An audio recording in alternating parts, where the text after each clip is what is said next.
క్రీస్తునందు ప్రియదేవుని బిడ్డలందరికీ యేసుక్రీస్తు వారి అతి శ్రేష్టమైన నామములో వందనములు తెలియచేసుకుంటున్నాను. నేటి దిన ధ్యానాంశము, సేన అపవిత్రాత్మ పట్టినవాడు విడుదల పొందుట. మార్కు సువార్త 5వ అధ్యాయము 1 నుండి 17 వచనములు. అపవిత్రాత్మ పట్టిన మనుషుడు సమాధులలో వాసము చేసేడివాడు. రాత్రింబగళ్ళు కేకలు వేసేవాడు. తన్ను తాను రాళ్లతో గాయపరుచుకునేవాడు. అతనిని ఎవరు బంధించలేకపోయారు. అతనిని ఎవరు సాధుపరచలేకపోయారు. అతని జీవితంలో సమాధానం లేదు. అతడంటే అందరూ భయపడేవారు. అతడు ఎవరి మాట వినువాడు కాదు, ఎవరిని లెక్క చేయువాడు కాదు. అతడు మనుషులతో కాకుండా దయ్యాలతో సహవాసము చేసేవాడు. అటువంటి వ్యక్తి ఒక దినాన దూరము నుండి ప్రభువును చూచి, ప్రభువును గుర్తెరిగి పరిగెత్తుకొని ప్రభువు దగ్గరికి వచ్చి ఆయన ఎదుట సాగిలపడి, యేసు సర్వోన్నతుడైన దేవుని కుమారుడా అంటూ సంబోధిస్తూ, నన్ను బాధ పెట్టవద్దు అంటూ ప్రభువును బ్రతిమిలాడాడు. ఆశ్చర్యకరమైన విషయము ఏమిటంటే, యేసు సర్వోన్నతుడైన దేవుని కుమారుడు అని అతడు సంబోధించడము.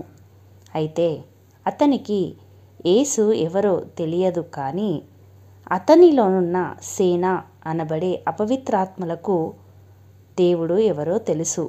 ఎందుకంటే ఒకానొకప్పుడు ఈ అపవిత్రాత్మలు దేవదూతలుగా పరలోకంలో సేవ చేసిన వారే. ప్రియులారా, అపవిత్రాత్మలు సైతము యేసు సర్వోన్నతుని కుమారుడు అని వణుకుతూ సాక్ష్యమిస్తున్నాయి.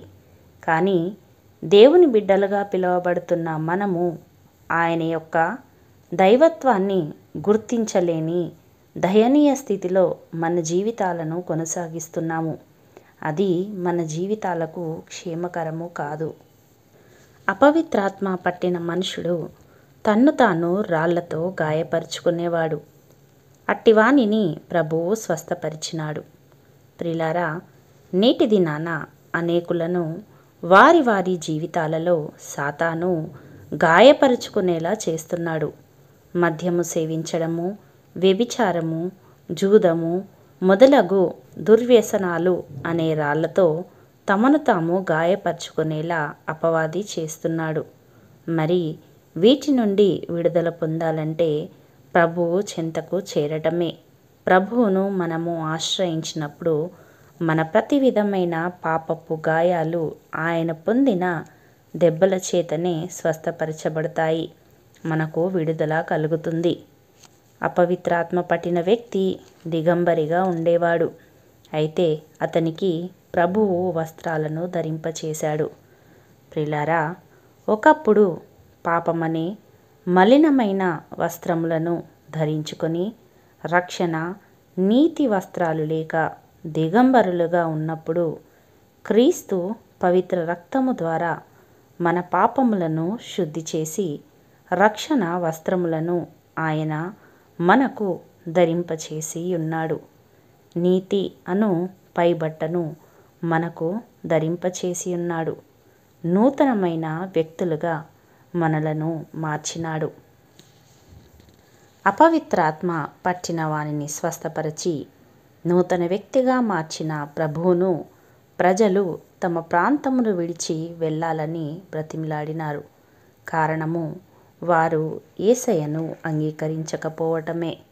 ప్రియులారా, ఈ దినాన మన జీవితాలు కూడా ఆ విధంగానే ఉన్నాయేమో.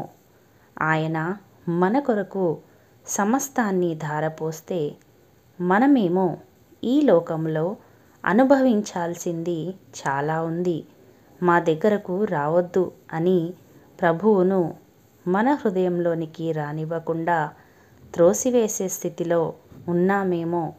హృదయం అనే తలుపు నొద్ద ఆయన తట్టుచుండగా ఆయన లోనికి ప్రవేశించకుండా నీకు నచ్చినట్లుగా జీవిస్తున్నావేమో. జాగ్రత్త ప్రియులారా, ఆయన దాటి వెళ్ళిపోతే మన జీవితాలకు సార్థకత లేదు. కావున సమయం ఉండగానే నేడే ప్రభువుని చేర్చుకొని ఆయన మనకు అనుగ్రహించిన రక్షణ, నీతి అనే వస్త్రములను ధరించుకున్న వారమై ఆయనను వెంబడించే కృప, ధన్యత దేవుడు మనకు అనుగ్రహించునుగాక. ఆమెన్. ప్రార్థించుకుందాము. పరలోకమందున్న మా గొప్ప దేవా, మీ బలిష్టమైన చేతి క్రింద దీన మనస్కులుగా ఉండుటకు అనుదినము మీ కృపను, కాపుదలను మాకు అనుగ్రహిస్తున్న దేవా, మీకు స్తోత్రములు. శ్రేష్టమైన మీ మాటల ద్వారా మమ్ములను జీవింపచేస్తున్న దేవా, మీకు వందనములు. మా కొరకు సిలువలో బలియాగమై రక్తము కార్చి పాపములను కడిగి ప్రతి అపవాది బంధకముల నుండి విడుదల కలగచేసిన దేవా, మీకు స్తోత్రములు. ఇంకను మీకు దూరముగా జీవిస్తున్న మీ బిడ్డలను జ్ఞాపకము చేసుకొనండి. మీ వాక్యము ద్వారా వారి హృదయాలను తట్టండి ప్రభువా. మిమ్ములను మా హృదయంలోనికి ఆహ్వానించి మా జీవితాలను వెలుగుమయంగా మార్చుకునే కృపను, సహాయమును మాకు అనుగ్రహించమని యేసయ్య పరిశుద్ధ నామములో ప్రార్థించి వేడుకొనుచున్నాము పరమ తండ్రి. ఆమెన్.